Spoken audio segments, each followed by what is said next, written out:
Mashinangga o'tir, chiqib ket shahardan. Tog'iga chiqib ket, o'rmonga chiqib ket, yaylovga chiqib ket, sahroga chiqib ket.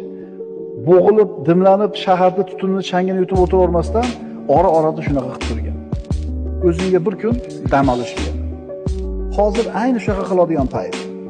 Adillarda hozir rosa bir ko'karib biz adillar, tog'lar chiroyli bo'lgan payt.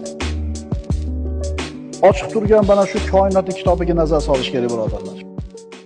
Qalbni kengaytiradigan, yurakni yozadigan, g'am tashvishlarni bulutini ketkazadigan amallardan bittasi bu sayohat. Sayohat degani albatta katta pulni sarflab boshqa chet o'lkalarga borishni tushunmaslik kerak.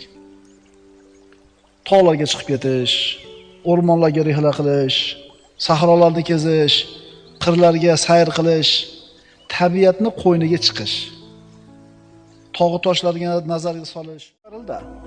Baland toqqa ko'tarildi, uzoqqa nazar entikib tur. Yozilasan.